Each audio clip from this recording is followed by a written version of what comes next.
दोस्तों बहुत बहुत स्वागत करता हूं आप सभी का। बिहार चुनाव में गजब का फ्रॉड चल रहा है। दोस्तों क्या इन्हें आप पहचानते हैं? ये हैं एनडीए की सांसद शांभवी चौधरी।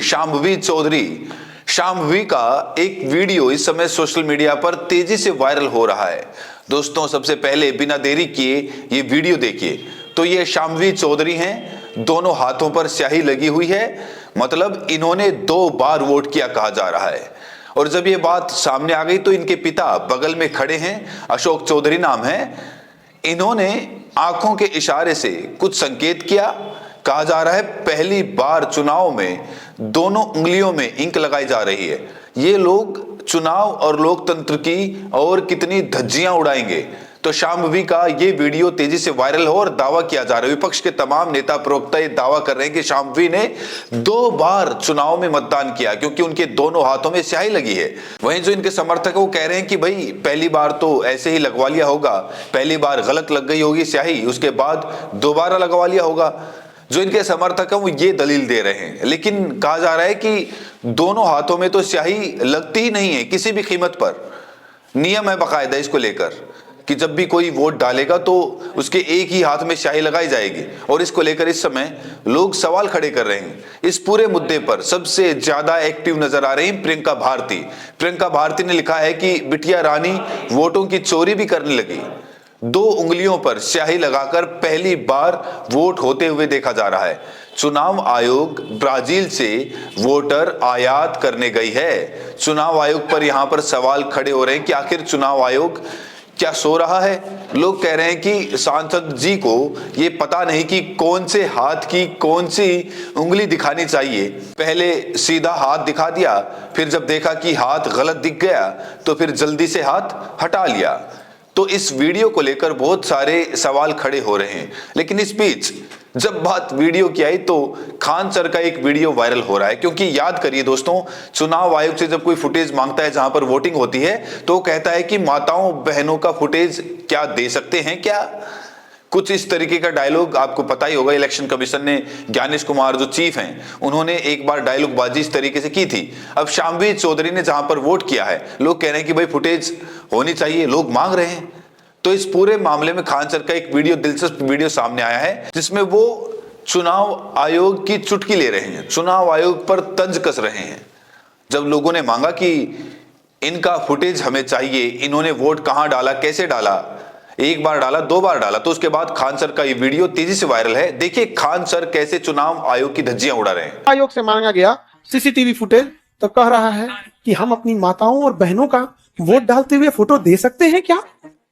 ये भैया वो पोलिंग बूथ था, ये ओयो होटल है। माताओं और बहनों का हम वीडियो जारी कर सकते हैं, सीसीटीवी, कोई बात नहीं, बाप और दामादों का जारी कर। तो चुनाव आयोग शांभवी के उस फुटेज को मुहैया नहीं करा रहा है, इस फुटेज की जांच भी नहीं कर रहा है। लेकिन जो लोग ईवीएम का फोटो क्लिक कर रहे हैं वोट देते हुए, उनके खिलाफ इस समय एक्शन ले रहा है चुनाव आयोग। दोस्तों इस हेडलाइन को देखिए, ये हेडलाइन बहुत कुछ कहती है।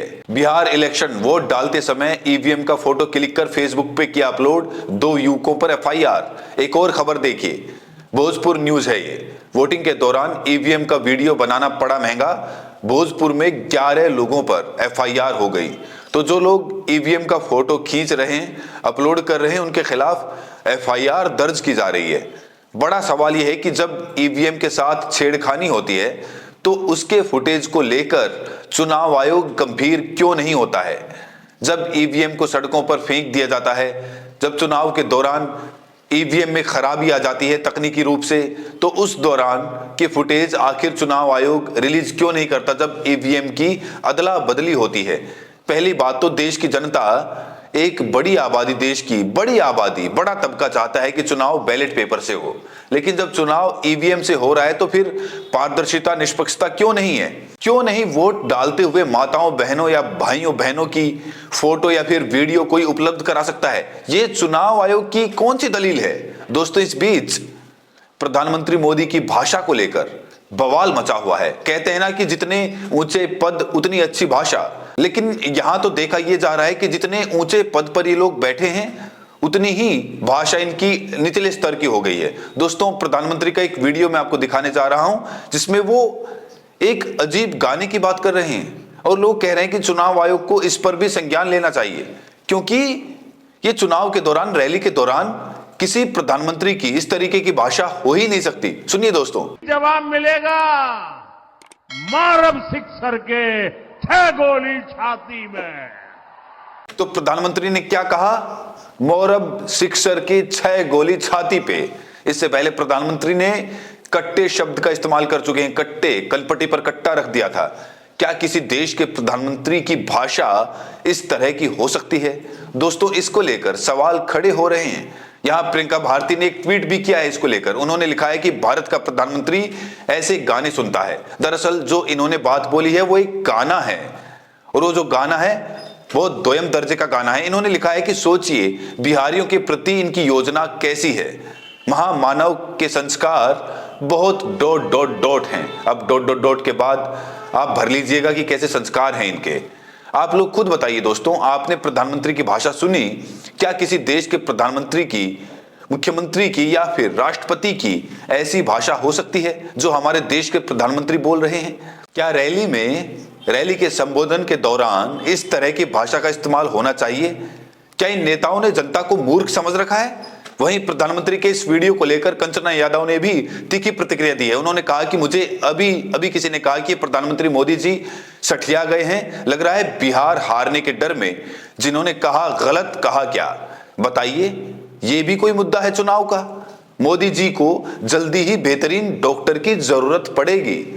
कंचना यादव यहां साफ तौर से कह रहे हैं कि मोदी जी बौखलाए हुए हैं। चुनाव हार रहा है एनडीए, बीजेपी चुनाव बिहार में हार रही है, इसीलिए बौखलाहट में सारी बातें कर रहे हैं। वहीं दोस्तों, एक हैरान कर देने वाली खबर सामने आई है। मोदी जी की रैली में एक व्यक्ति ने पूछा कि दलित अत्याचार क्यों बढ़ रहा है, तो मोदी जी की रैली के दौरान ही उस शख्स को गिरफ्तार कर लिया गया। दोस्तों, क्या कभी ऐसी कोई खबर आपने सुनी? लेकिन ये वीडियो मैं आपको दिखाने जा रहा हूं, पहले इस वीडियो को देखिए कि किस तरीके से सवाल पूछने पर, प्रधानमंत्री से सवाल पूछने पर पुलिस उस व्यक्ति को गिरफ्तार कर लेती है। देखिए दोस्तों। अपहरण और अत्याचार ही पढ़ाया जाता है। बड़ा सवाल यह है, क्या हमारा देश संविधान से नहीं चल रहा? क्या हमारा देश लोकतंत्र गणराज्य नहीं है? और अगर नहीं है तो क्या हमारा देश तानाशाही की तरफ बढ़ता जा रहा है? क्या देश की जनता जो फकीरों को भी शहंशाह बना देती है अपने वोट के माध्यम से, क्या वो अपने प्रधानमंत्री, सांसद, मुख्यमंत्री, विधायक, पार्षद से सवाल भी नहीं पूछ सकती? और प्रधानमंत्री जी को तो इस सवाल का जवाब देना चाहिए था कि क्यों बढ़ रहे हैं अत्याचार दलित के खिलाफ। हर राज्य में इस तरीके के अत्याचार बढ़ रहे हैं, तो यहां पर सवाल पूछना भी जुर्म हो गया है क्या? ये भी सवाल खड़ा हो रहा है। कोई प्रधानमंत्री से सवाल भी नहीं पूछ पाएगा? दोस्तों, आप लोग जानते हैं कि 11 साल हो चुके हैं, प्रधानमंत्री ने एक भी प्रेस कॉन्फ्रेंस नहीं की। चाटुकार गोदी मीडिया को अक्सर बुलाया जाता है, अपने मन मुताबिक क्वेश्चन दिया और फिर वही सवाल पूछे जाते हैं प्रधानमंत्री से। प्रेस कॉन्फ्रेंस नहीं करते हैं। और अब बिहार की रैली में भाषा कैसी हो गई दोस्तों, आप लोग देख ही रहे हैं। और चुनाव आयोग कहा जा रहा है कि इस समय गहरी नींद में सोया हुआ है। चुनाव आयोग को नजर ही नहीं आ रहा कि एनडीए के सांसद ने किस तरीके से 2-2 हाथों में स्याही लगवाई है। क्या 2 बार वोट डाला है? इसकी जांच, इसकी तफ्तीश कौन करेगा? दोस्तों, आपको बता दें कि बिहार में पहले चरण की वोटिंग 121 सीटों पर हो चुकी है और जो उम्मीदवारों का भविष्य है वो ईवीएम में कैद हो चुका है। पटना, मुजफ्फरपुर समेत 18 जिलों में मतदान के बाद ईवीएम को स्ट्रॉन्ग रूम में रख दिया गया है। चुनाव आयोग के अनुसार कहा जा रहा है कि इन्हें 3 लेयर की सुरक्षा घेरे में रखा गया है, जहां परिंदा भी पर नहीं मार सकता। इन्हें 14 नवंबर को मतगणना के दिन ही निकालकर सीधे काउंटिंग सेंटर पर ले जाया जाएगा। ईवीएम की सुरक्षा भी सवालों के घेरे में है। सोचिए दोस्तों, 6 तारीख को मतदान हुआ, 6 से लेकर 14 तक ईवीएम स्ट्रॉन्ग रूम में रहेगी, पड़े पड़े धूल फांकेगी। चुनाव आयोग दावा कर रहा है कि परिंदा भी पर नहीं मार सकता। बहरहाल दोस्तों, इस वीडियो में इतना ही।